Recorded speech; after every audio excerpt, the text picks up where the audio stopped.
Watch your tone, he snarled, close enough for Keon to smell stale coffee. 10 years old, alone, and suddenly wrong. Wrong section, wrong request. Apple juice, for Christ's sake.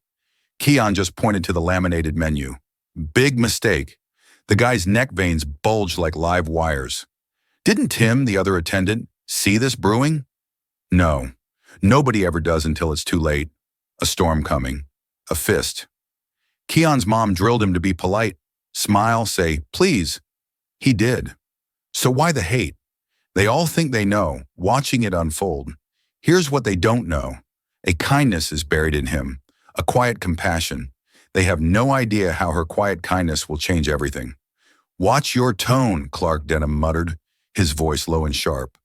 The sentence cut through the calm hum of the airplane cabin like a sudden crack of thunder. Keon Hart, just 10 years old, blinked up at the towering flight attendant, confusion flickering in his wide brown eyes. He hadn't meant to be disrespectful. He was just reading from the menu. The apple juice was listed right there in clean, bold letters. He hadn't raised his voice, hadn't demanded anything. He just asked politely. I wasn't being rude, he replied softly. And with those words, everything changed. Clark's jaw twitched. He stood rigid, his arms stiff at his sides, fingers flexing slightly. Around them, the priority cabin of Flight 2703 remained still. Passengers were settling in, overhead compartments clicking shut, seat belts tightening. The air carried the faint smell of recycled oxygen, coffee, and jet fuel. But for Keon, the atmosphere felt denser, like the gravity around him had just shifted. He was still trying to make sense of what had just happened. He'd boarded with a silver unaccompanied minor tag hanging from a thin chain around his neck, his hands carefully gripping the edges of his backpack. A gate agent had smiled and directed him to seat 2B, a cushioned window seat in the priority cabin, clearly meant for business travelers, not 10-year-olds. But no one had questioned it. Not at first. Not until Clark Denham spotted him stepping into the section like he didn't belong there. Clark had watched the boy take his seat with a look that was more than just annoyance. It was disdain, the kind that bubbles just beneath the surface of a carefully pressed uniform. Keon hadn't noticed. He'd smiled at the other passengers, tucked his bag beneath the seat, and pulled out the coloring book his dad had packed. His voice had been quiet when he asked for juice, almost shy, and the request was small enough to go unnoticed until Clark snapped back with a gruff, "We're out." That was the moment.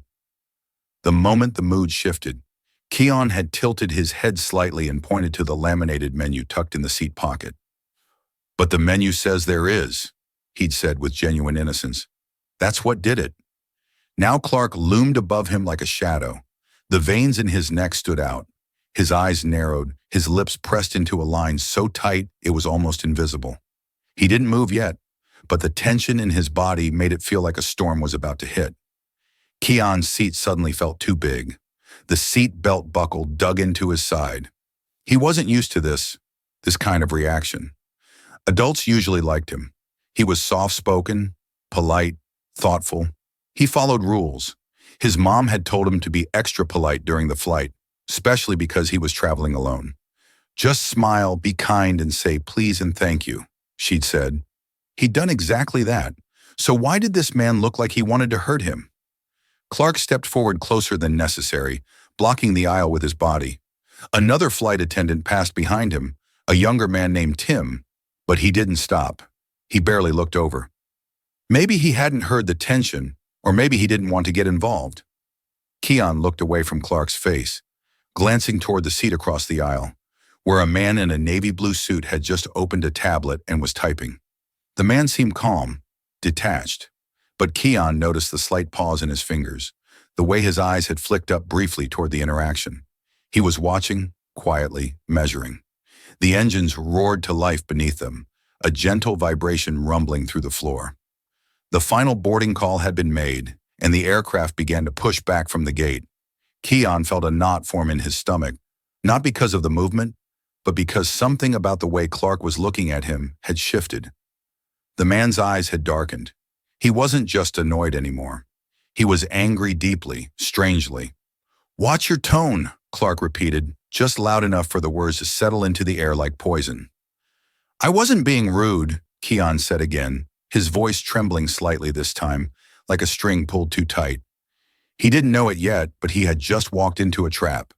One carefully laid, one designed not for justice or order, but for control, pure and simple.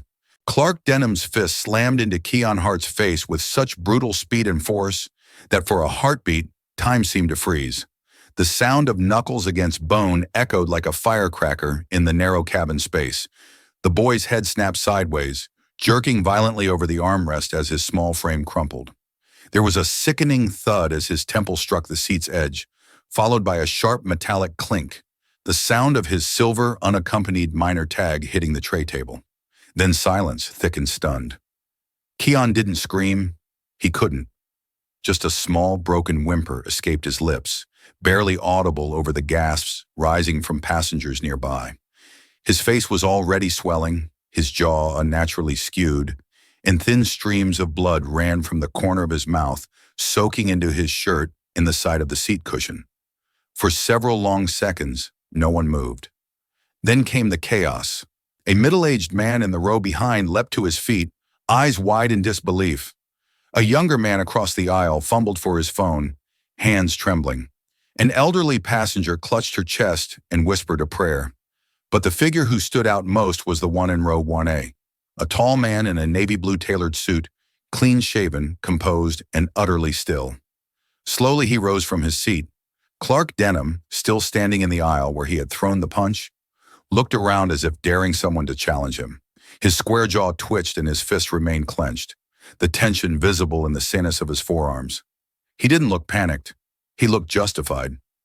He got smart, Clark muttered, glancing over his shoulder but never meeting anyone's eyes. Disrespect like that earns a lesson? A murmur of disbelief rippled through the cabin. Keon groaned softly, his face resting on the edge of the armrest, breath hitching in shallow bursts. The bright cabin lights above caught the shimmer of blood smeared across his cheek. A few seats down, a teenage boy reached for the call button repeatedly, his voice cracking as he called for help. Clark turned sharply at the sound. Behind him, a young male flight attendant, barely older than 20, stood frozen near the galley curtain, his hand halfway to his radio. He stared at Clark as if trying to determine whether he was looking at a colleague or a threat. "Call medical," the suited man in row 1A said firmly without raising his voice. "Now!" The young attendant jumped, nodded quickly, and slipped behind the curtain. A soft click followed as the intercom was engaged. In the silence that followed, even the overhead engines felt quieter. Clark's breathing had grown shallow, the kind that signaled an adrenaline high. He glanced at the man in the suit, who was now stepping into the aisle. The two locked eyes. For a moment, it was as if the other passengers disappeared entirely. The suited man's expression was unreadable, calm, measured, but with a glint of something sharper behind his eyes. Authority, the kind that didn't come from a uniform. Clark's jaw twitched again, his posture stiffening. "I said he got smart," he repeated louder now, as if saying it again would make it true. "You all saw it." He talked back. No one responded. The man in the suit took another slow step forward. His shoes made a soft tap against the cabin floor. "And you decided that justified violence?" he asked quietly, the question hanging in the air like a dropped blade. Clark's eyes narrowed, the heat in his face returning. "Don't twist it. He disrespected me. I gave him a warning." The suited man glanced down at Keon's slumped body. The boy hadn't moved. "He's a child," the man said, now standing just a few feet away.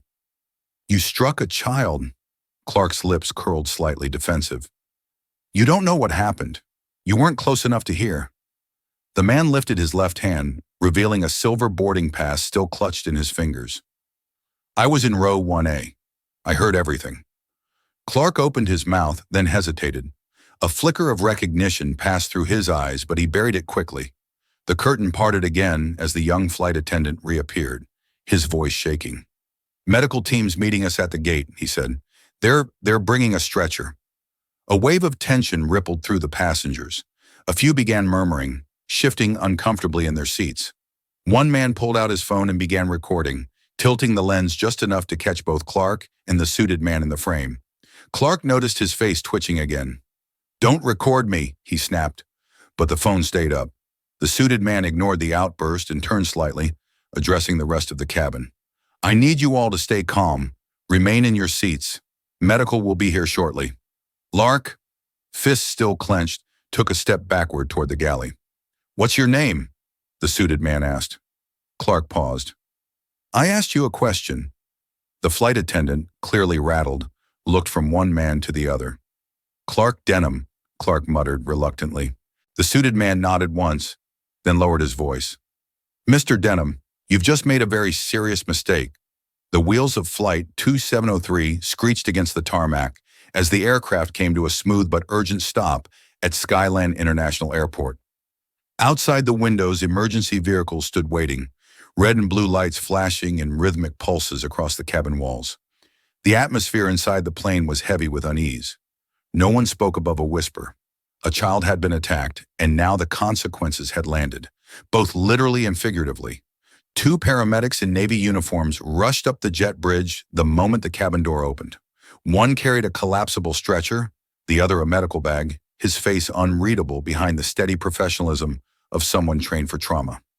A young male flight officer guided them forward quickly, gesturing towards seat 2B, where Keon Hart lay slumped sideways, his face pale and lips trembling. Blood had dried along the side of his chin, and his shirt was stiff where it had soaked into the collar. Keon didn't cry. He hadn't since the initial blow. His body remained still except for the occasional flinch when movement jostled his jaw. One of the paramedics knelt beside him, speaking softly. Can you hear me, buddy? Not if you can hear me. Keon's eyes fluttered open. He gave the faintest nod. Behind them, the cabin was frozen in a collective hush. Passengers leaned just slightly over armrests, watching but not daring to speak. The suited man from seat 1A, tall, composed, eyes sharp behind wire-rimmed glasses, stood up slowly. He hadn't moved since the assault, only watched. But now something had shifted in him. He smoothed down his tie and stepped into the aisle. At the front of the plane, near the emergency exit, Clark Denham stood with his arms crossed, shoulders squared as if he were the one needing reassurance. His lips were pressed into a straight line, and he spoke in low tones to a gate officer who had just boarded. The kid got too close, Clark said, nodding toward the back. Daved his arms, knocked a drink tray. He startled me. I reacted. It wasn't intentional. The officer scribbled on a notepad, glancing nervously toward the commotion. And you struck him in the face? I defended myself, Clark replied quickly, his tone curt. He got aggressive. The officer looked uncomfortable. He's 10. Clark's jaw tightened, but before he could speak again, the man from 1A stepped forward, card in hand. His voice was calm, but it cut through the noise like a blade. Judge Marcel Durham, Fifth Circuit Court. The officer's eyes widened. He took the card with both hands, quickly reading the embossed lettering. Sir, you witnessed the incident. I was seated directly across from the boy, Judge Durham replied evenly. There was no threat. There was no aggression, just a quiet child who asked for apple juice and was assaulted without cause. Clark's face shifted for the first time, not to remorse, but to recognition. He opened his mouth, but whatever he planned to say died in his throat. The gate officer stepped back and signaled a nearby crewman who immediately called in additional security. The decision had been made. Clark Denham was no longer explaining. He was being questioned. Mr. Denham, the officer said, voice firmer now, you'll need to come with us to the interview room. Please don't speak to anyone else until we've reviewed witness statements. Clark looked around at the passengers watching him, at the camera phones now being raised with quiet deliberation. The confident posture drained from his frame as two airport security guards approached. He raised his hands instinctively. This is a mistake, but no one replied. In the background, the paramedics gently transferred Keon to the stretcher. He whimpered once, a sound more of discomfort than fear, and clutched the blanket they placed over him. The straps were fastened. A neck brace was secured. The lead medic whispered something into his radio before nodding at the captain. The pilot, who had remained in the cockpit during the ordeal, now stepped into the cabin and took the intercom. His voice echoed overhead. Ladies and gentlemen, on behalf of Skyreach Airlines, we extend our sincere apologies for the events that have occurred. Medical staff are attending the injured passenger. Please remain seated until we've received clearance to deboard. Passengers exchanged glances. No one angry, just as stunned. Word of the incident was already traveling down the private pilot networks, reaching terminals, control towers, and internal departments. The story was unfolding in real time, faster than anyone could contain it. As Keon was wheeled down the jet bridge, airport cameras flicked silently overhead. A small group of reporters had gathered at the bottom, tipped off by a medic who recognized Judge Durham on the flight manifest. Keon's arrival was met with camera flashes, though the paramedics blocked the view with practiced precision. 2 hours later at Skyland Memorial Hospital, the double doors to the emergency wing burst open. Marcus Hart stepped inside, his face shadowed with panic. He wore a black button-down shirt, sleeves rolled up, and his pace was unbroken as he passed the front desk. "My son Keon Hart, he was just brought in from a flight. I'm his father." The receptionist pointed down the hallway. "Room 3B, sir. Trauma observation." Marcus didn't thank her. He moved like a man chasing time. Inside the room, Keon lay beneath a light blue hospital sheet. IV dripped in one arm, jaw encased in a stabilizing wrap. A young male nurse adjusted the heart monitor while glancing over notes. When Marcus entered, he froze mid-step. The sight of his son, bloodied, swollen, silent, hit him like a body blow. He walked to the bedside, slow now, hand trembling slightly as he reached for Keon's.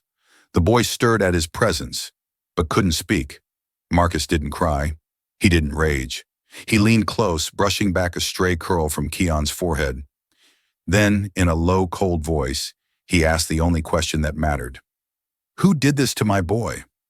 Clark Denham sat rigidly in the cold metal chair of the private security room at Skyland Airport, his arms crossed tightly over his chest. The room was small, sterile, with dull gray walls and a single frosted window that gave the illusion of privacy. Fluorescent lights buzzed overhead, casting a pale sheen across the table between him and the two internal airline investigators seated across from him. One was stocky, balding, and wore a navy vest with a Skyreach emblem stitched to the left breast.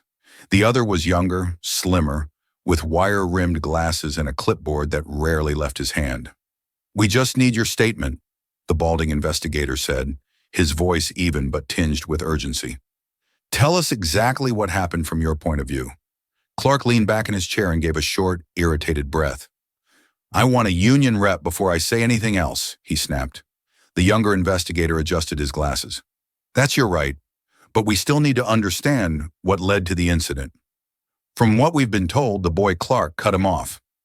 "That boy got physical first," he said firmly. "He waved his arms too close to my face. I acted on instinct. Anyone would have." He sat up straighter, placing both hands on the table as if to ground himself in authority. "People don't understand what it's like in the air. Passengers get agitated. Kids can be unpredictable. The injury, whatever it was, probably came from him falling into the armrest. Not from me." There was silence for a moment. The younger investigator scribbled something down. The older one tilted his head slightly. "You're saying you didn't hit him?" he asked. "I'm saying people overreact when they see blood," Clark replied. "And if you're trying to pin this on me without hearing my side, you're making a mistake." What Clark didn't know was that the mistake had already been made and documented. In a conference room just 2 floors above, a supervisor was watching a video on a passenger's phone. It was silent except for the ambient cabin noise, but the images were crystal clear. From the moment Keon asked about the apple juice to the sudden, brutal strike that snapped his head sideways, it was all there. A man in seat 1C had captured everything from across the aisle, holding his phone low and steady, barely blinking during the confrontation. The footage had already been forwarded to 2 local news stations, and more critically to Judge Marcel Durham's personal aide. The judge had wasted no time. He'd viewed the footage twice and passed it directly to airport security. That video was now evidence. In Sky Memorial Hospital's pediatric wing, Marcus Hart sat in a stiff-backed chair, his eyes fixed on the same footage playing on his phone. The room smelled of antiseptic and linoleum. Keon lay unconscious in the hospital bed beside him, his head swathed in gauze, a soft monitor beeping steadily with every breath he took. A trace of dried blood still marked the edge of the boy's mouth. Marcus hadn't moved for nearly an hour. He just watched, rewound, watched again. Every time the frame froze on Clark's fist, Tightening just before impact, Marcus's jaw clenched tighter. The former strategist was known for his calm under pressure.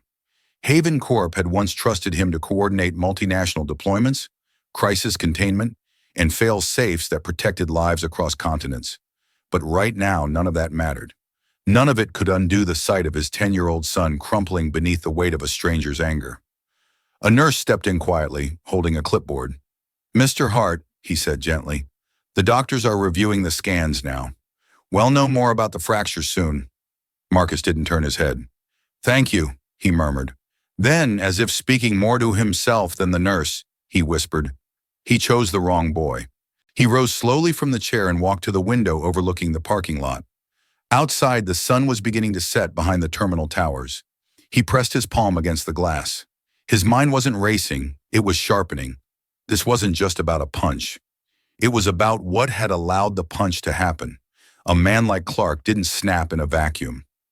Downstairs, Clark Denham remained unaware of the gathering storm. His attorney hadn't arrived yet. He was growing frustrated. The investigator's silence made him uneasy. He leaned forward. "If you've got something to show me, then show it," he challenged, trying to reclaim control of the room. The older investigator exchanged a glance with his colleague, then reached into a folder and slid a still frame across the table. It was grainy, but unmistakable. Clark's arm extended, fist clenched, the boy's head beginning to recoil. Clark blinked, his mouth opened slightly, but no words came out. "We're done here," the older investigator said. "You'll be escorted to holding for now. A representative will meet you there." As Clark was led out of the room by two security guards, his steps no longer carried the weight of confidence they dragged. Somewhere in the building, a copy of that same footage was being reviewed by legal counsel, public relations, and the airline's crisis team. The chain reaction had begun. Marcus stood by Keon's bedside again. The boy stirred slightly, his hand twitching against the blanket. Marcus took it gently in his own.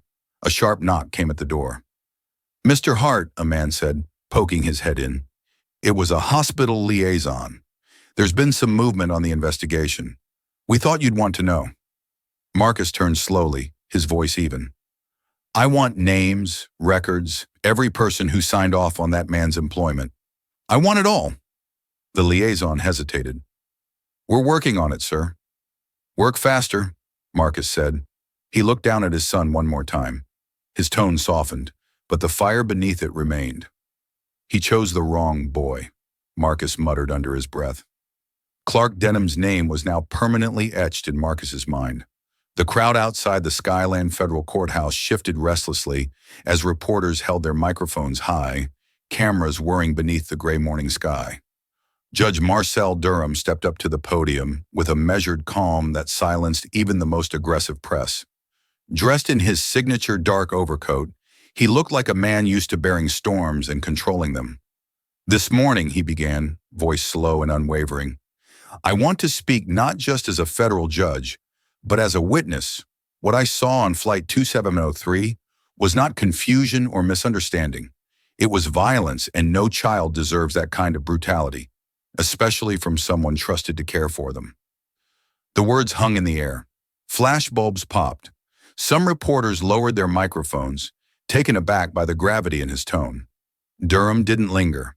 With a short nod to the boy beside him, he stepped down from the podium and walked briskly back inside the courthouse, avoiding questions. The message had been delivered. The nation had heard it. Meanwhile, across the city, in a private law office on the 27th floor of the Garwin building, Clark Denham sat stiffly at a glass table beside his attorney. The air inside the room was sterile, cold, the walls lined with legal texts and past victories framed in brass. Grant Marraro, a silver-haired defense attorney with a reputation for extending trials until they fizzled, leaned back in his chair, studying his client through narrowed eyes. "They're going to come hard," Grant said, "but that's just noise. What matters is what we put on record. You were provoked, you felt threatened, you acted on instinct. That's our story and we're sticking to it." Clark's jaw tightened. "It was just one punch," he muttered, his voice clipped. The kid wouldn't let it go. He kept pushing.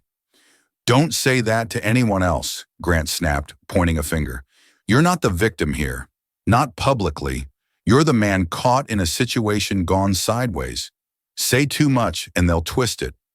As Clark nodded, something flickered in his eyes. Not remorse, but annoyance. He didn't believe he had done anything wrong. That, more than anything, would become his undoing. At that same moment, Marcus Hart sat in a quiet corner booth of a diner on the east side of Skyland, his laptop open, a half-finished cup of black coffee in front of him. The morning sunlight filtered through dusty blinds, drawing faint golden lines across his weathered face. Two men slid into the booth across from him, Caleb Rohr and Lionel Sims, both former engineers he had worked with during his years consulting for Arison Systems. Marcus didn't greet them with small talk. Instead, he turned the screen toward them. "This is what we know so far," he said. Lines of text scrolled across a shared document. Passenger testimonies, dated internal reports, excerpts from email scrubbed of corporate signatures. Marcus tapped a highlighted section. Here, passenger complaint. 18 months ago, Clark was reported for yelling at a boy with special needs, filed under internal conduct review, then erased 2 weeks later. Caleb leaned in. "We saw these patterns before," he said grimly. "Remember Klein Rogers Security? They used the same tactic. Flag incidents just enough to be seen, then bury them quietly," Lionel added. "And it's not just deleted reports. Look here. Flagged crew memos rewritten to sound like minor misunderstandings. If we cross-check timestamps, we might be able to recover the original versions from the data cache." Marcus's fingers flew over the keyboard, eyes sharp with focus.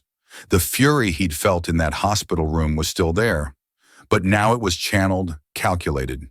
He wasn't swinging wildly. He was aiming precisely. They worked for hours, their conversation low but urgent. They cataloged 6 distinct reports involving Clark Denham, each dismissed, rewarded, or outright removed from Skyreach's official logs. One involved a verbal threat toward a junior attendant. Another a shouted tirade at an elderly passenger over a seating mix-up. Each had been explained away as training challenges or miscommunication. Marcus sat back, rubbing his chin. "They knew. They always knew," he said.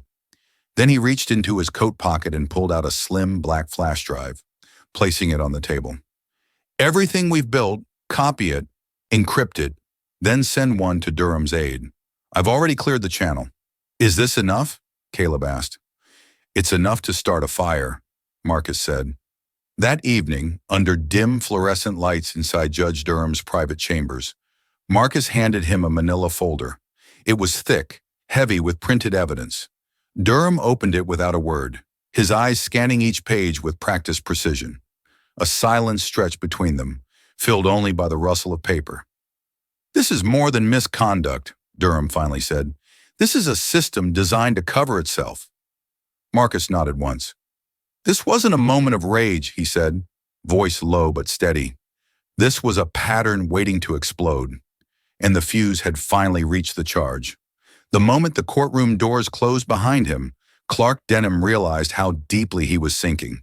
He sat stiffly in the pristine leather chair inside his attorney's downtown office, a space that smelled of polished wood, old money, and quiet desperation.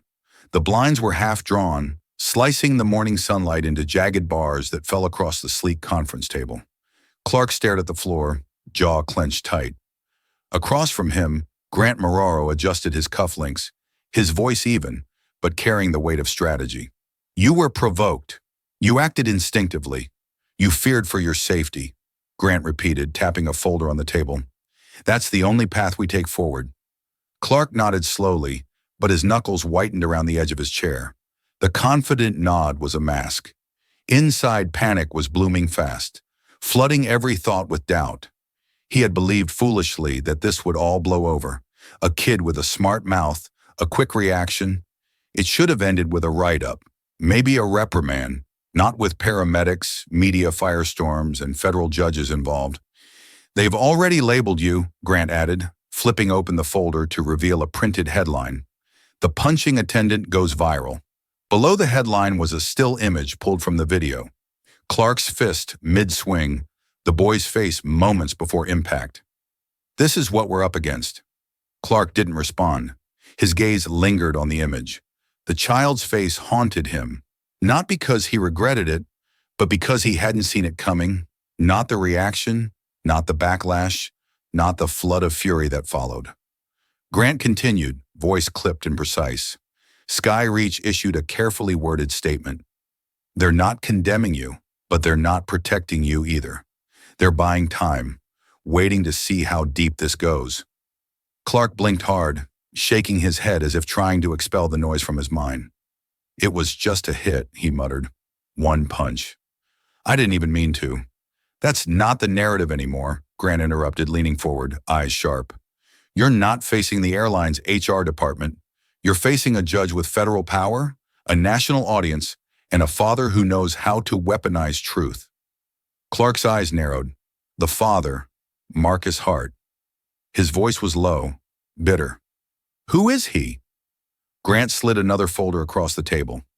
Former operations strategist for Haven Corp, defense sector, global logistics, psychological operations, systems disruption. He doesn't scream. He doesn't protest. He dismantles.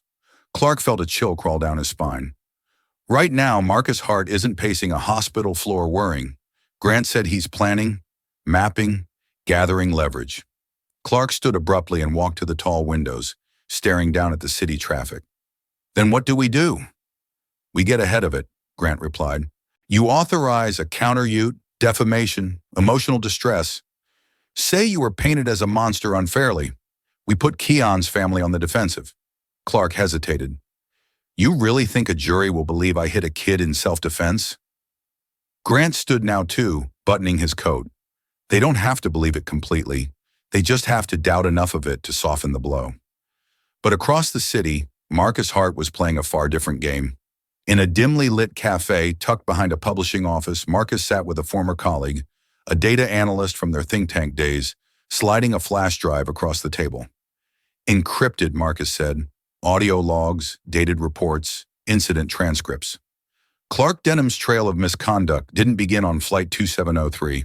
The analyst, a lean man with close-cropped hair and a focused stare, nodded once. We'll leak it in stages to the right outlet. Use the independent network, Marcus said. They're the only ones who don't bury stories under corporate pressure. The analyst pocketed the drive. You're not playing defense. I never was. Marcus left the cafe and stepped into the quiet evening, dialing another number as he walked. Is Dr. Rennick available? He asked. Tell him Marcus Hart is ready to move forward.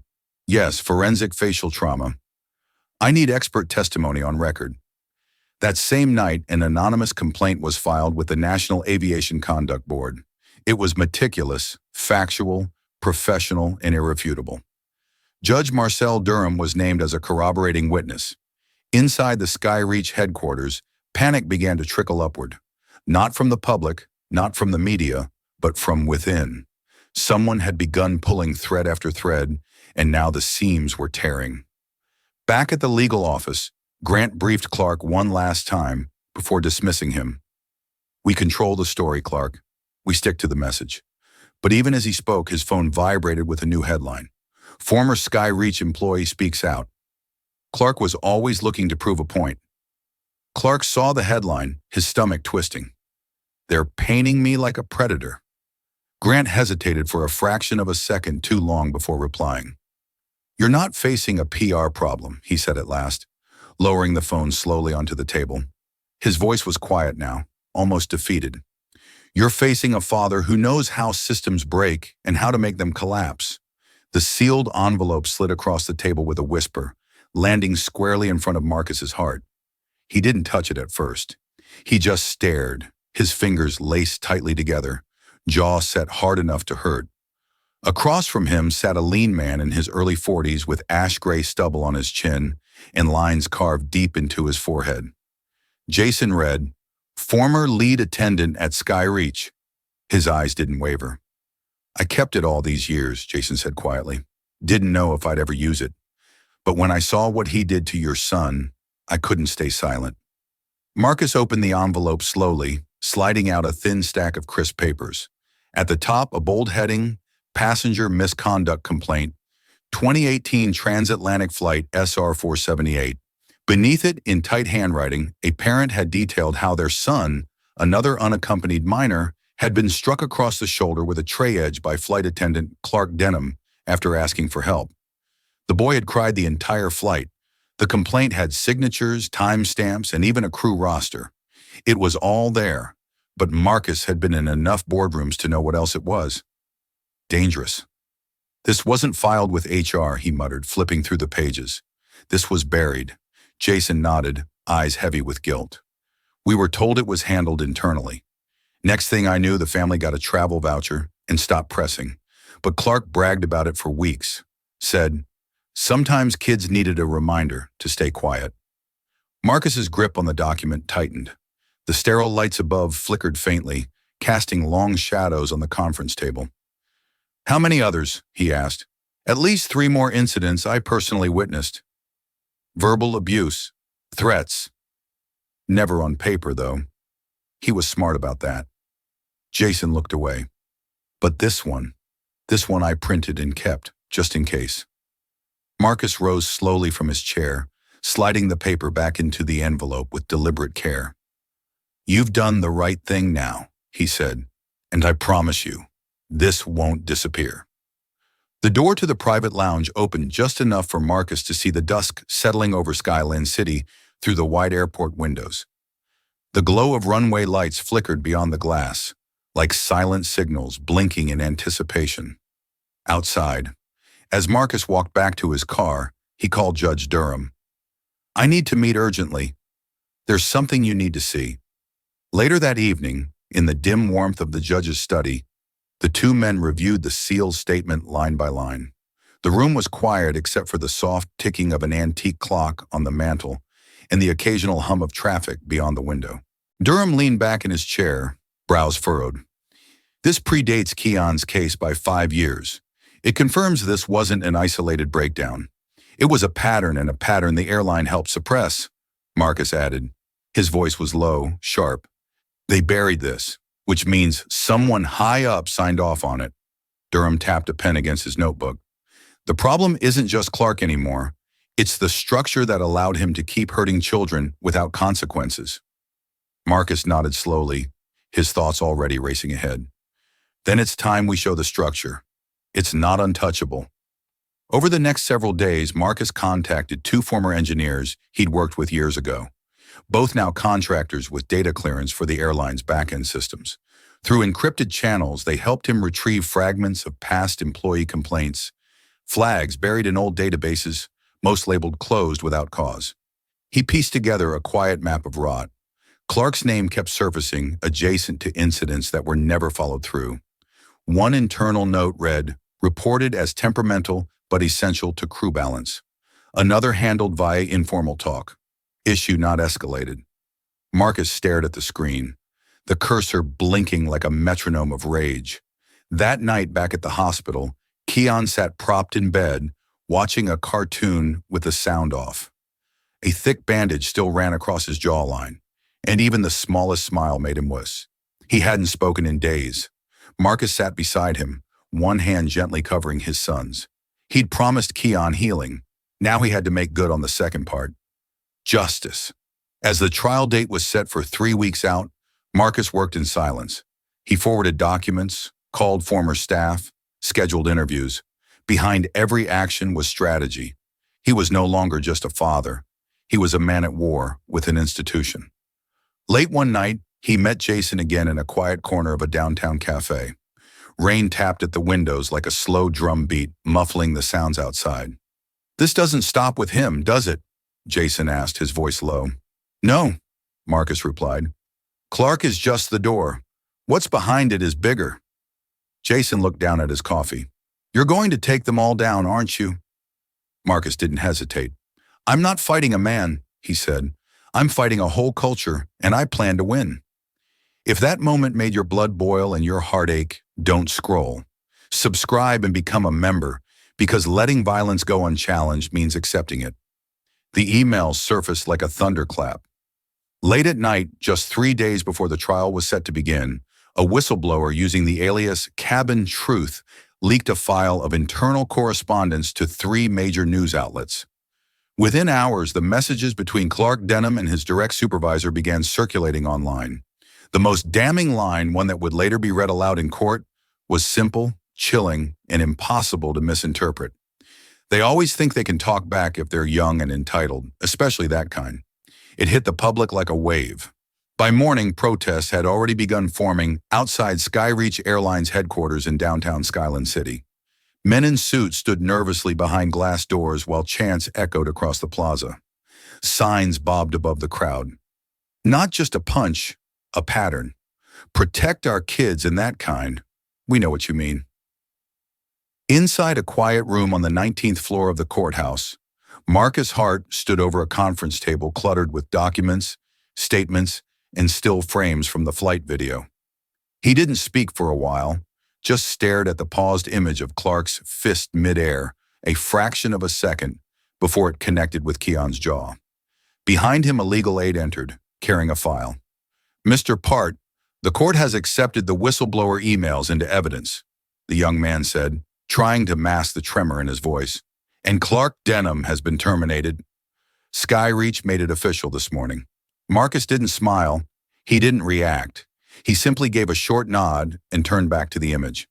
"That won't stop his lawyer," he said flatly. "They'll pivot. Blame the airline. Call him a scapegoat." The aide hesitated. "You expected this. I planned for it." Elsewhere, Clark Denham sat stiffly beside his attorney, Grant Marraro, inside a dim, windowless legal chamber near the courthouse. He was dressed in a fresh navy suit, but his eyes were bloodshot. The termination had hit him hard, but it wasn't the loss of employment that disturbed him. It was the way the narrative had slipped out of his control. "They've boxed us in," Clark muttered, running a trembling hand over his face. "Emails, witnesses, a judge, and that kid just sitting there milking the sympathy. I didn't mean to hit him like that. I mean, it wasn't." Grant cut him off with a raised hand. "Intent isn't the issue anymore, Clark. Optics are. You've officially been cast as the villain, and now the best defense we have is to paint the entire system as broken. You were a symptom, not the cause." Clark leaned back in his chair, his mouth a tight line, and if that fails, Grant didn't answer. On the morning of the trial, a crowd of reporters, activists, and silent onlookers gathered around the courthouse steps. Inside, tension wrapped every hallway like wire. Court officers paced the perimeter, and the media buzzed with predictions. In the lobby, Keon sat in a wheelchair, his face still bandaged, his small frame surrounded by quiet, unspoken support. Marcus crouched beside him, adjusting the boy's lap blanket. "You ready?" he asked gently. Keon gave a slight nod, his eyes heavy but calm. They entered the courtroom together. Judge Wilton Stokes presided, seated behind a tall oak bench, his gray brows furrowed as he glanced over the pre-trial briefs. Every seat was taken, and toward the back, unnoticed by most, Judge Marcel Durham sat in plain clothes, expression unreadable, arms crossed over his chest. The prosecutor began without ceremony. "We intend to show this court that the injury to Keon Hart was not only deliberate, but predictable based on the defendant's own words and actions." He lifted a tablet and connected it to the screen. The video began to play. The cabin lights flickered on. Keon asked for juice. Clark responded curtly. The second request, the answer sharpens. Then, frame by frame, Clark's posture shifts. His shoulder tenses. His hand tightens. The punch lands. Gasps echoed as the room watched the moment in slow motion. Not just once, but twice. The angle from the passenger's phone was clear, damning. And then the prosecutor paused the video. He let the still image hang in silence. A child mid-flinch, frozen in pain, blood just beginning to spatter his shirt collar. "This," he said, stepping forward, his voice low and firm, "was not an accident. It was a decision. Your Honor, the defense calls Dr. Leonard Bryce to the stand." The courtroom stirred as a man in a dark pinstripe suit, mid-50s with silver-rimmed glasses and a self-assured posture, rose from the front row and walked calmly to the witness box. Dr. Bryce was a body language expert, a former behavioral analyst with years of experience interpreting human movement. He had the demeanor of someone who believed his words carried more weight than the evidence itself. As he adjusted the microphone and cleared his throat, Marcus Hart didn't blink. He had expected this move, had studied Bryce's past testimonies in other high-profile cases, and he was ready. The defense attorney, Grant Marrero, paced deliberately in front of the jury. "Dr. Bryce," he began, "you've reviewed the footage of the incident between flight attendant Clark Denham and the minor passenger, correct?" "I have," Bryce said, voice smooth and measured, "multiple times from multiple angles. And based on your expert opinion, what did you observe in Mr. Denham's behavior?" Bryce folded his hands, steepling his fingers. "I observed signs of what we call pre-reflexive startle behavior. It's when someone is caught off guard and responds before conscious thought takes over. His shoulders flinch back. His arms move defensively. His face shows surprise. It's consistent with someone reacting out of fear." "Fear of what?" Grant prompted. Bryce nodded. "Of perceived physical aggression. The child's sudden movement could have been interpreted consciously or subconsciously as a threat." A low murmur rose from the gallery, quickly hushed by the judge. Marcus remained stone still. He could feel Keon shifting nervously beside him, his small frame tense beneath the oversized blazer he wore to court. Marcus gently placed a hand on his son's knee, not to calm him, but to remind him he wasn't alone.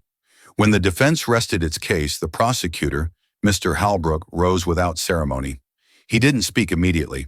Instead, he wheeled a large monitor to the center of the courtroom and turned to the judge. "Permission to play the footage one final time, Your Honor, this time with motion mapping overlay." The judge gave a nod, and the screen came to life.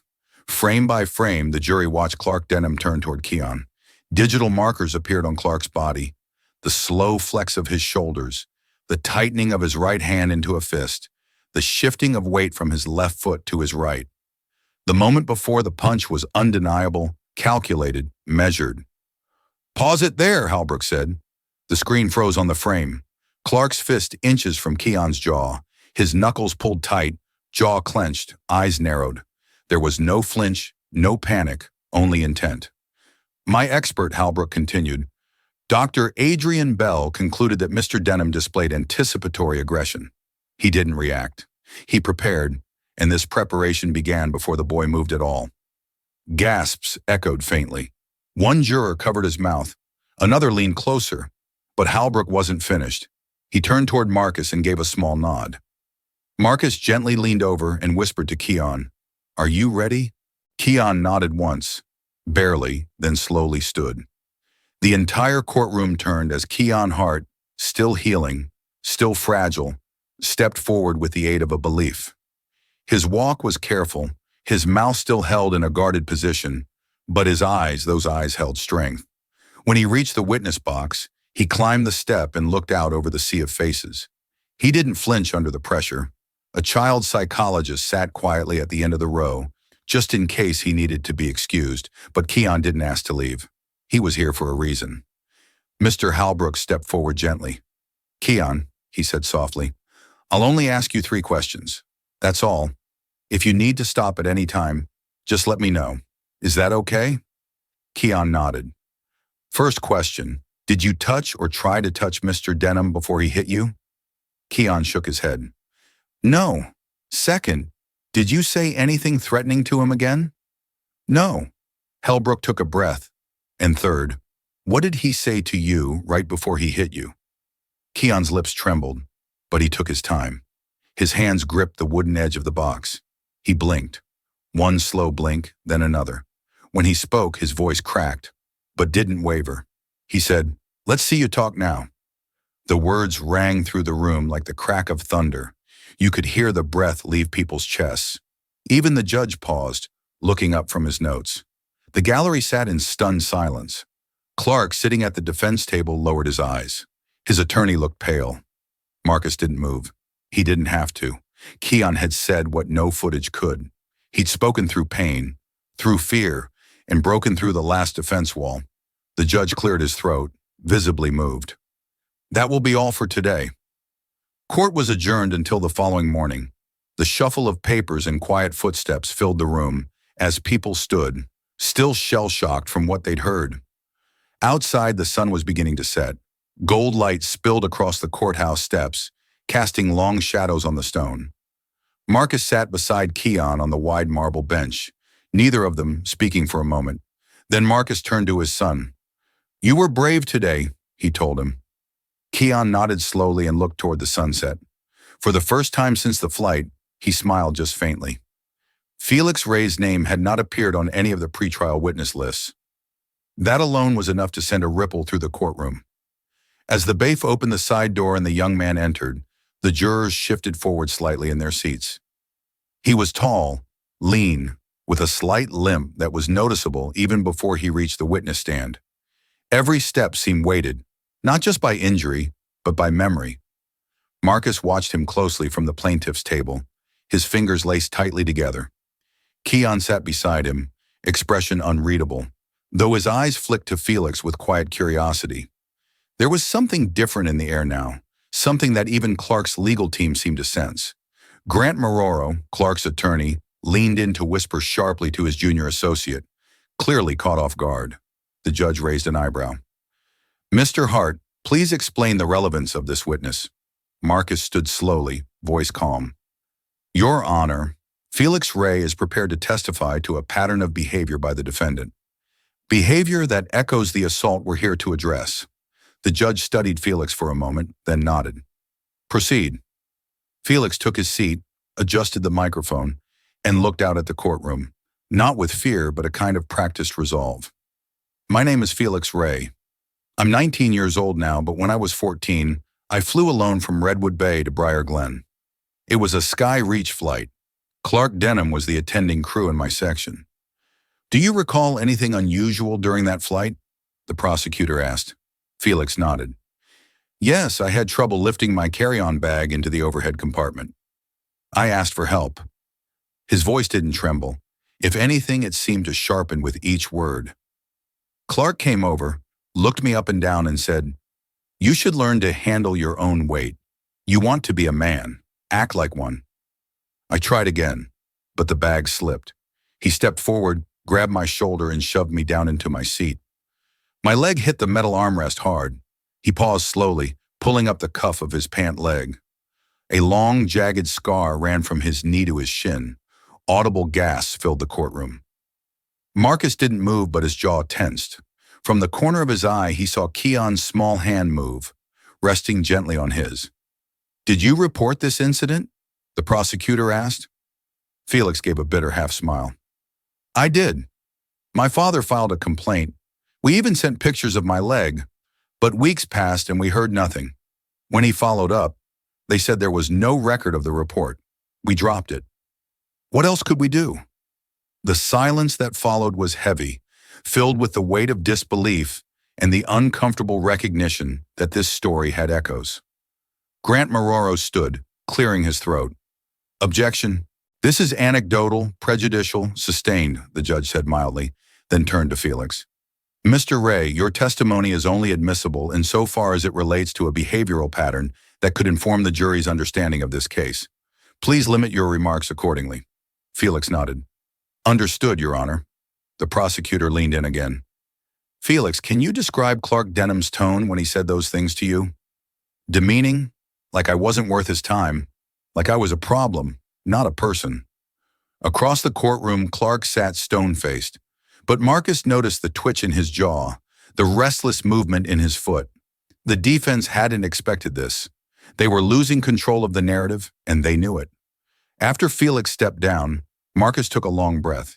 He hadn't told anyone, not even Judge Durham, about bringing Felix in. He'd found him through a sealed complaint archived in a forgotten employee inbox, accessed only through a contact buried deep within Sky Reach's former HR system. It had been a gamble, but one he'd been willing to take. When the courtroom settled, the prosecutor stepped forward for closing arguments. This case, he began pacing slowly before the jury, has never just been about a punch. It's about a man entrusted with the care of the vulnerable, a man who used that power not to protect, but to harm, and not just once, not just by accident. We've seen that this was a pattern ignored, buried, and now finally brought into the light. He stopped in front of the screen where the paused image of Keon's injury mid-frame, mid-impact, still hung like a frozen truth. "The people we entrust with power," he said, must be held to account when they use it to silence the smallest voices among us. The courtroom door swung open with a heavy groan, and silence fell as the jury filed in. 12 expressions carved from stone took their seats, avoiding eye contact with either side. The foreman, a stern-faced man in his 50s, stood and cleared his throat. We, the jury, find the defendant, Clark Denham, guilty on all charges: aggravated assault of a minor, abuse of authority in a custodial setting, and infliction of intentional harm. A gasp rippled through the gallery, then silence. Clark's shoulders sagged. His attorney, Grant Moraro, placed a hand on his client's arm, but Clark didn't look up. His jaw twitched, a subtle signal of suppressed fury. The judge tapped his gavel once and spoke evenly. Sentencing will be held in 48 hours. Pending review of newly submitted corporate evidence tied to the case. Court is adjourned. The sound of the gavel echoed like a gunshot through the room. As Clark was led out of the courtroom, flanked by 2 U.S. Marshals, cameras flashed from the press section. Reporters shouted over one another, their voices bouncing off the marble walls. Mr. Denham, do you regret your actions? Was it really self-defense? What do you say to the family? Clark kept his head low, his eyes fixed on the tile floor. But beneath that mask of silence, something hardened. Rage, perhaps, or shame, maybe both. But outside the courtroom, the real reckoning had already begun. Marcus Hart stood with Judge Marcel Durham and Jason Redd in a quiet side hallway of the federal building. The walls here were bare, unadorned, and the air buzzed with the low hum of fluorescent lights. The 3 men looked as if they belonged in different worlds. Marcus in his gray tactical cut suit, Jason in a plain navy jacket with a frayed hem, and Durham in his immaculate black robe, removed only moments earlier. Marcus held a manila envelope tight against his side. Inside were transcripts, timelines, and a list of whistleblowers who had remained silent for too long. He looked to the judge. You're sure they'll listen? Durham's voice was calm but firm. They're already listening. We speak in 20 minutes. The federal subcommittee hearing on aviation safety and employee conduct convened in a restricted conference room 2 floors above the courtroom. No cameras, no reporters, just 12 lawmakers and a long polished table where Marcus Durham and Jason now sat beneath the seal of the Department of Transportation. Representative Alan Brenner, chairing the session, adjusted his microphone. We've reviewed the footage and the trial record, but we're particularly interested in your findings, those not admitted during the public proceedings. Marcus leaned forward. His voice was level, but there was weight behind every word. This wasn't just one flight attendant losing his temper. This was years of buried reports, internal silencing, and corporate negligence. We brought proof. He passed the envelope down the table. One by one, the committee members began to read. 4 internal complaints, each with names, dates, witness summaries. None had ever reached upper management. One had even been marked resolved after a settlement, though no settlement was ever issued. The patterns were clear. Jason added quietly, I signed off on one of those files under pressure. I was told it was handled in-house. I carried that for years. Durham followed his tone, now judicial. Skyreach had a policy of shielding employees like Clark Denham under the guise of performance protection that created a culture of impunity. The next 2 hours unfolded like a controlled demolition. Each piece of evidence, each sworn statement chipped away at the airline's carefully curated image. The turning point came when Marcus read aloud a line from an internal memo he had retrieved. Avoid escalating passenger complaints related to legacy crew, especially if they involve minors. They're unreliable witnesses. By the time the hearing adjourned, the air in the room had changed. Tension had turned into quiet determination. The subcommittee chair stood and addressed the room. We'll be issuing a recommendation for immediate federal oversight into employee conduct protocols at Skyreach. This pattern cannot be ignored. The statement reached the press before Clark's prison van had even left the courthouse. Within 3 hours, Skyreach's CEO, Leonard Greaves, held a brief, stammering press conference. In light of recent revelations, I am stepping down effective immediately. No questions were taken. That same day, a national audit was announced. All major U.S. carriers would be reviewed for their handling of passenger complaints, particularly those involving children and disabled individuals. Skyreach's stock plunged by 11% in a single afternoon, but Marcus didn't flinch. He was sitting quietly in the courthouse atrium as the reports rolled in. Keon sat beside him in his navy hoodie, legs tucked under the bench. The boy still didn't talk much in public, but he watched the scrolling headlines on Marcus's phone with careful eyes. When Marcus locked the screen, Keon shifted closer. Marcus looked down at his son and smiled faintly. The noise of the day, the media frenzy, the hearings, the resignations, it all quieted in that moment. Keon leaned his head on his father's shoulder. The warmth was gentle, trusting. "Thank you," he whispered. The courtroom was heavy with silence as the judge returned to the bench. Clark Denham stood between his two attorneys, his face pale and unreadable. The tension had mounted over the past hour, every breath from the gallery held in anticipation. The jury's verdict had come swiftly, but this moment, sentencing, was the reckoning. "Mr. Denham," the judge began, his voice firm and echoing across the room. "This court finds it especially disturbing that the victim in this case was not only defenseless, but placed under your supervision for protection. You failed that duty in the most violent way possible." Clark didn't flinch. He stood stiffly, eyes fixed on the judge's chest rather than his face. There was no apology, no plea, just silence, like he believed it might somehow lessen the weight of the decision. "You are hereby sentenced to 9 years in federal prison," the judge concluded. Without the possibility of early parole, a few murmurs rippled through the courtroom. Reporters shifted in their seats. Some scribbled notes while others typed furiously on tablets. Clark's lawyer, Grant Marraro, leaned in to whisper something, but Clark didn't respond.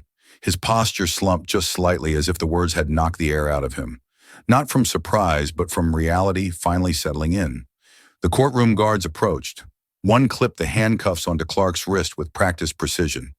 As they turned him to escort him away, a journalist called out, "Do you have anything to say to Keon Hart?"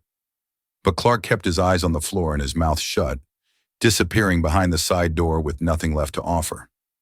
The hallway outside was a wall of flashbulbs and microphones, but the noise didn't reach Marcus Hart. He sat quietly beside Keon, who remained in his wheelchair, his jaw still slightly bandaged. They didn't speak. They didn't need to. The judgment had landed, and yet Marcus knew this wasn't the end. It was only the first thread pulled from a tightly woven net. Back in Washington, the headlines pivoted fast. While Clark's appeal was filed that same afternoon, the coverage barely acknowledged it. Instead, all eyes turned to the larger story unfolding. Judge Marcel Durham had been appointed by the Transportation Ethics Committee to lead a new civilian oversight panel focused on passenger safety and employee accountability across all major airlines. His presence in the trial and his early testimony had caught the attention of policymakers. Now he was tasked with ensuring no child would ever again board a flight vulnerable to unchecked violence. Keon's name was spoken on the Senate floor. Lawmakers on both sides referenced his case when discussing new travel protections for minors. Images of his bloodied shirt and trembling posture had become a painful symbol of what needed to change. But with that visibility came responsibility. And Marcus didn't shy away. He received 3 separate invitations to participate in think tank discussions on travel trauma, all of which he turned down. But then came a private message through Judge Durham's office. A federal subcommittee wanted Marcus to consult directly on crafting a national policy for trauma-sensitive travel standards. He didn't answer immediately. He sat with the letter for a full evening, watching Keon sleep curled under a blanket at the far end of the couch. The boy twitched occasionally in his rest, but his breathing was steady, stronger. Marcus picked up the phone and dialed the number listed. When a voice answered, Marcus said only one thing. "I'll do it, but on one condition." The representative paused. "Yes, sir. All proceeds stipends. Any payments from my involvement," Marcus continued, his voice low but resolute, "go to a scholarship fund. I want it named after my son. The Keon Hart Initiative for Protected Passages." The ribbon snapped clean with the press of silver scissors. Applause followed, brief, polite, not overwhelming, but enough to make Keon blink from the noise. He stood beside his father, hands folded neatly in front of him, the breeze tugging gently at the navy blue blazer Marcus had picked out that morning. It was 6 months to the day, 6 months since the flight, since the punch, since the silence. Now they stood beneath the curved glass awning of Terminal C just outside the entrance to Skyline Airport's new Children's Safe Lounge. A brightly lit sanctuary decorated with soft colors, low shelves of books, plush seating, and walls covered in murals of flying kites in distant cities. The space looked nothing like the cold, sterile gates that Keon remembered from that day. That was the point. This wasn't just a waiting area, it was a promise. The crowd began to thin as media crews packed up and airport staff resumed their duties. A few reporters lingered near the podium, but the attention had shifted. The cameras weren't on Keon anymore, and that somehow made it easier for him to breathe. "Want to see inside?" Marcus asked quietly, tilting his head toward the glass doors. Keon nodded, then glanced at the sign above them. The Keon Hart Safe Lounge for every child who flies alone. His name in bold letters. It didn't feel real. Inside, the space was warm and quiet. Gentle piano music played from hidden speakers. One wall had a mural of a boy launching a paper airplane into a sky that curved around the entire room. A pair of men in blue polos, the trauma response staff, offered smiles but didn't speak. They let the moment unfold. Keon walked slowly past a low bookshelf, his fingers trailing along the spines. Every book had a small sticker on it, donated by KH Initiative. Near the far corner, a playmat with wooden building blocks lay untouched. He paused, crouched, and started to stack them one by one. Marcus watched him for a while, arms crossed, but his stance soft. "You okay?" he asked gently. Keon nodded again, not looking up. "Yeah," he said. Then after a pause, "It's quieter here." "That's the idea." There was a weight in Marcus's voice, not heavy with sadness, but with reflection. This wasn't just a lounge.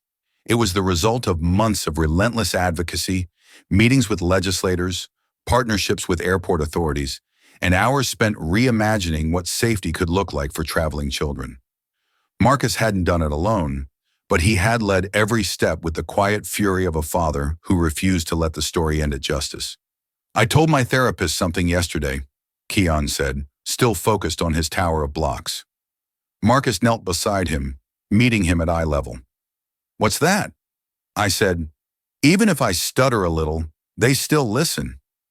Keon looked up, his eyes calm but steady. "That used to scare me talking. I mean, like maybe no one would wait long enough to hear what I meant." Marcus felt a tightness in his chest. "They hear you now," he said. Keon shrugged slightly. "Even if they didn't, I think I'd still talk." From behind them, one of the lounge staff approached. "Mr. Hart, there's a news anchor outside who'd like a word. Just a quick question if you're willing." Marcus glanced down at Keon, who gave a tiny nod. "Go," he whispered. "I'll stay right here."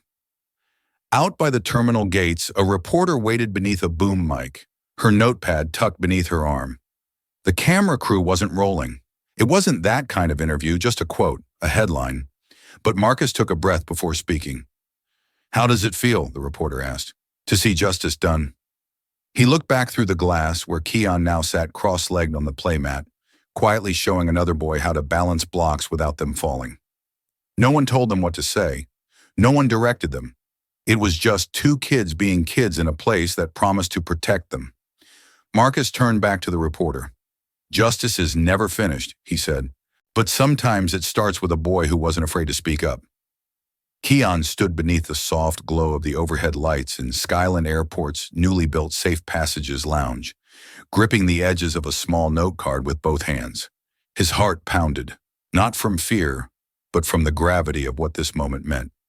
In front of him, rows of children sat cross-legged on a brightly patterned rug, their eyes wide with curiosity and quiet respect. Some wore tags that read "unaccompanied minor," just like the one he used to wear. Behind them stood staff members, airport officials, and a handful of carefully invited guests, men who had watched his journey unfold and some who had helped shape it. He cleared his throat, his voice still slightly raspy from recovery, and began to read. "I was hurt on a plane," he said slowly, each word deliberate, each syllable precise. A hush fell over the room. "But I am not just a victim." He paused, his eyes scanning the room. His gaze landed on his father, Marcus, sitting in the front row. Marcus nodded just once, firm and calm, giving Keon the silent strength to keep going. "I'm still flying," Keon continued, "and I want all of you to know that even when adults get it wrong, there are others who will fight to make it right." His hand trembled slightly, but his voice didn't break. As he lowered the card, a round of gentle applause rose from the audience. Not loud, not forced, just enough to echo a shared recognition of his courage. Marcus rose slowly to his feet, his eyes glassy, but his smile unwavering. Keon met his gaze, and for a brief second it felt like the chaos of the past year had folded into something quiet, something steady. Standing a few steps behind the crowd were two men, Judge Marcel Durham and Jason Red, the former in a crisp gray suit, the latter in a simple collared shirt, sleeves rolled up. They exchanged a glance, then turned their attention back to Keon, their expressions unreadable but full of meaning. Both of them had seen what unchecked authority could do. Both of them had chosen in different ways to stop it. As the session wrapped, Keon stepped down from the small platform and was immediately greeted by several younger boys asking timid questions. "Were you scared? Did it hurt? What did they do after?" Keon answered with short but honest replies, careful not to scare them, but also not to soften the truth. The lounge, painted in bright colors with soft blue accents and decorated with flight-themed murals, felt like a safe space for the first time. An airport administrator approached Marcus quietly. "Your son," he said, nodding toward Keon. "He's stronger than most men I've met." Marcus didn't answer right away. He was watching Keon speak with a boy no older than 7, showing him the safest way to wear a seatbelt. "He shouldn't have had to be," Marcus finally replied, "but I'm proud that he is." The administrator left, and Marcus stepped forward to place a hand on Keon's shoulder. "Ready to go home?" Keon nodded, slipping the note card into his pocket like a badge. As they walked together through the corridor that led out of the lounge, the sounds of footsteps echoed gently off the tiled floor. The hum of planes outside the glass wall vibrated faintly in the background. Later that night, back home, the air was cooler. Keon had taken a shower, changed into his favorite navy hoodie, and crawled into bed. Marcus sat on the edge of the mattress, flipping through a news app, but only half reading. He was still thinking about the workshop, about the way Keon had stood there, composed but unflinching, as if something inside him had fully settled into place. Keon rolled onto his side, watching the shadows dance on the wall. "Dad." Marcus put the phone down. "Yeah, buddy." Keon's voice was soft but clear. "Do you think he's sorry?" The question hung in the air for a moment, uncomfortable, inevitable. Marcus looked at his son, then toward the ceiling as if measuring his words. "Maybe," he said, "but whether he is or not, that's not our burden anymore." Keon nodded and pulled the covers tighter. He didn't have nightmares anymore, just dreams of clouds, wings, and open skies. "I'm not afraid of flying now," he whispered. "Not anymore." He thought no one of power was watching until Justice stood up from row 4. If you stand for dignity, protection, and consequence, hit subscribe and join the channel. Together we rise. Disclaimer. The story you just watched is fictional, created to highlight the brutal consequences of abuse and racial injustice. Its purpose is to inspire conversations about accountability, respect, and the urgent need for fairness and protection in all environments.